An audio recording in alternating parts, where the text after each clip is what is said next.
हरियाणा नाल संबंधित सवालों का जिक्र करिए तो पंजाब दे विच उन्हां नूं सवाल पूछा गया अकाली दल नाल गठजोड़ नूं लैके, तो उन्हां कहा कि कभी हाँ कभी ना वाली कोई स्थिति नहीं है, सिर्फ नैगोसीएशनस है। ये पार्टीज़ दे विच नैगोसीएशनस चलदियां रहिंदियां ने, वो अपना पक्ष रखते हैं, उस तो बाद बीजेपी अपना काउंटर पक्ष रखती है।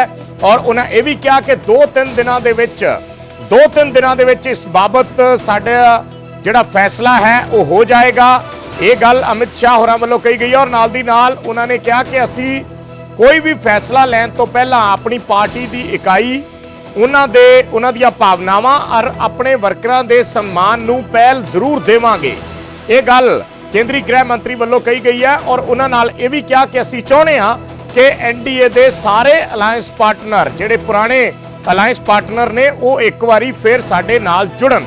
ये गल उन्हां वल्लों पंजाब के संदर्भ दे विच कही गई है कि अकाली दल दे नाल गलबात चल रही है, असी चाहुंदे हां कि एनडीए दे सारे पार्टनर जुड़न, नैगोसीएशन चल रही है और दो तीन दिनों दे विच गलबात किसी ना किसी पासे लग सकती है। ये गल केंद्रीय गृह मंत्री अमित शाह वल्लों कही गई है। एक वड्डा बयान केंद्रीय गृह मंत्री का अकाली दल नाल गठजोड़ नूं लैके लोक सभा चोणां दे विच लगातार इस गल की चर्चा है कि अकाली दल दे नाल बीजेपी का गठजोड़ हो रहा है, यानी अकाली दल अगले दिनों के विच एनडीए अलायंस का हिस्सा बन सकता है, जिसका अलायंस का हिस्सा वो पहला लंबे समय तक रहा है। पर पिछले समय किसान अंदोलन वेले अकाली दल ने अपने आप नूं एनडीए तो वख कर लिया सी, बाहर कर लिया सी और हुण दोबारा गलबात चली है।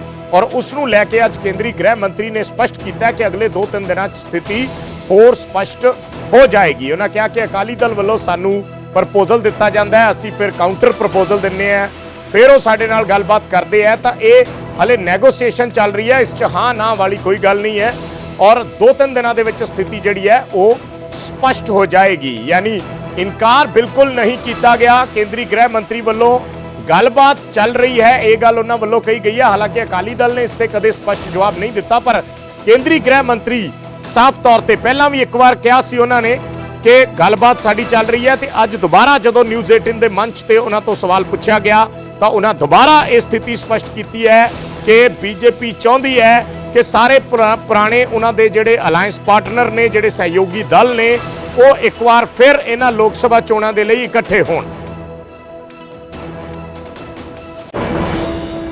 पंजाब में क्या है, अकाली दल से कभी हाँ कभी ना बातचीत, कोई कहीं कोई एग्रीमेंट कुछ हुआ है?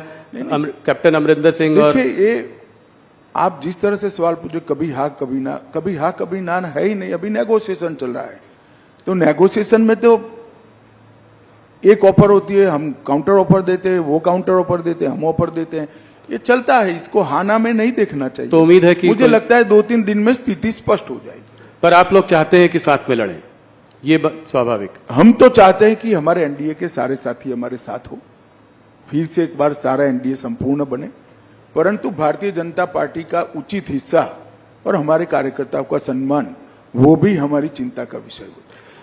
पंजाब में क्या है, अकाली दल से कभी हाँ कभी ना बातचीत, कोई कहीं कोई एग्रीमेंट कुछ हुआ है?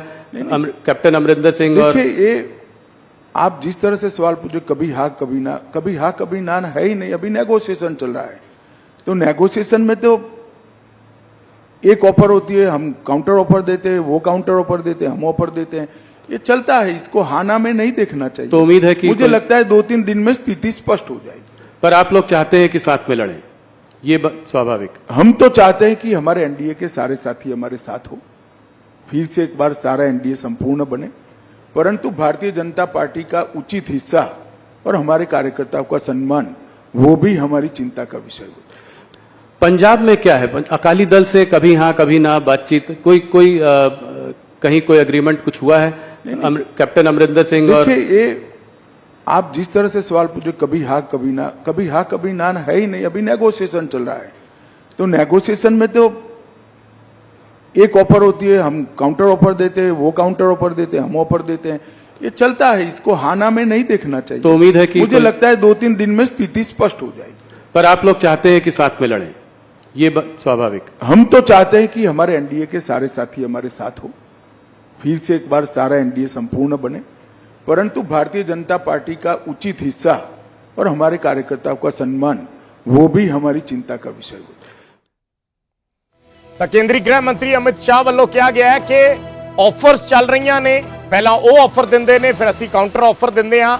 ਪਰ ਨਾਲ ਦੀ ਨਾਲ ਉਹਨਾਂ ਕਿਹਾ ਕਿ ਸਟੇਟਸ ਦੇ ਵਿੱਚ ਪਾਰਟੀ ਦੀ ਸਥਿਤੀ ਇੱਕ ਪ੍ਰੋਪਰ ਸਥਿਤੀ ਔਰ ਪਲੱਸ ਜਿਹੜੇ ਉਹਨਾਂ ਦੇ ਵਰਕਰ ਨੇ, ਪੰਜਾਬ ਇਕਾਈਆਂ ਨੇ ਜਾਂ ਹੋਰ ਸੂਬਿਆਂ ਦੀਆਂ ਇਕਾਈਆਂ ਨੇ, ਉਹਨਾਂ ਦਾ ਮਾਨ ਸਨਮਾਨ ਵੀ ਸਾਡੀ ਪਹਿਲ ਹੈ।